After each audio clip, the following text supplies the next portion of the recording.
Great tips to learn English. English is a fun language to learn. Here are 9 reasons why it rocks. And even though it's considered an accessible and relatively easy one to learn, with 750,000 words in spelling that can throw off even the most skilled learner, learning English fast can seem impossible.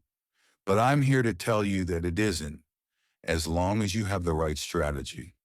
Here are our top tips on how to learn English quickly. Classic literature, paperbacks, newspapers, websites, emails, your social media feed, cereal boxes. If it's in English, read it. Why? Well, this content will be full of juicy new vocabulary, as well as a fair amount you already know. This helps you improve quickly, as re-exposure to learned vocabulary gives you new examples and context, therefore reinforcing those words in your mind. On the other hand, learning new words and expressions is essential to building your vocabulary arsenal, particularly in a language like English with so many words. However, don't just read and move on. Next, you've got to. This tip is a classic one for good reason. It works. When learning, we often enjoy a new word or phrase so much that forgetting it seems impossible. But trust us, not everything sticks the first time. To fight this, get into the habit of carrying around a funky notebook or using a tool like Evernote. Whenever you hear or read a new word or expression, write it down in context. That is, in a sentence and with its meaning noted. This saves you time as you won't return to that word and ask yourself, what did that word or expression mean again? What is a language for if not to communicate? Sure, we humans have become experts at communicating without opening our mouths. Thanks, WhatsApp. But when push comes to shove, it's true that speaking a language helps it stick in your head far better than only reading or writing it. Just think of how many times you've heard people say that they understand but can't speak English. A lot of would-be English speakers have turned talking into a huge, insurmountable barrier that only serves to psyche them out. Don't be like that. Seek out native speakers for an informal language exchange, enroll in a course, or take classes online, like humor, politics, blogging, cooking, with topics covering every interest imaginable. There's an English-speaking podcast or YouTube channel out there for you. Subscribe to a few and listen while driving, or watch during the commute to school or work. At first, you might find the native accents difficult, but stick with it and you'll soon start to understand what you hear, as well as learning lots of new vocab from a native speaker. If there's a better way to learn English than being immersed in it while living and studying in an English-speaking country, we'd love to know.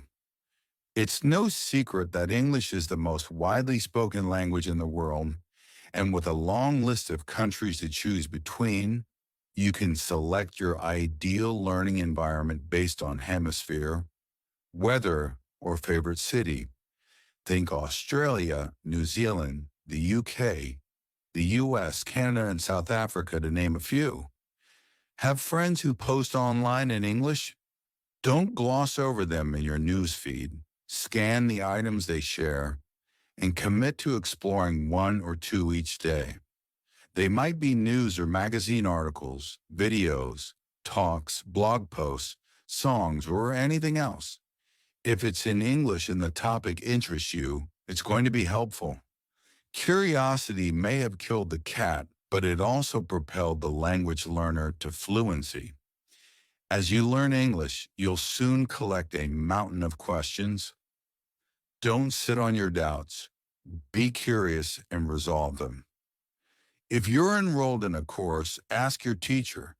It's what they're there for, after all. But if you're learning alone, don't worry. Find answers in blogs or language websites, ask other learners, or read through forums. You'll be happy you did. Mix up your learning by picking a native English-speaking actor or singer you like. Now head online, find a bunch of interviews they've given, and watch them. Watch once for gist, then again, taking time to note down interesting expressions and words you hear. The slang, stories, humor, and anecdotes that come out of these interviews are sure to give you plenty to work with. Your English studies are likely to go far more quickly if you constantly remind yourself of your motives for learning. Are you going on a study exchange? Then focus on vocabulary related to your studies. Have an overseas conference? Brush up on conversation starters to use with the other participants. Going on a gap year? Looks like travel and tourism vocabulary will be your guide. If you simply launch into learning English, hoping to magically learn anything and everything at once, you're likely to end up confused and burned out. Which brings us to when you start to feel like you're not making ground, which happens to all learners at some point. Don't say, I don't speak English, or I'll never get this. In fact, ban those phrases from your vocabulary. They only blur your understanding of the progress you're making and convince you that your dreams of speaking English well are impossible. Instead, say, I'm learning English and making improvements every day. It's not always easy, but it's worth it. I'm so much better than I was 6 months ago, and other phrases to remind yourself of the big picture.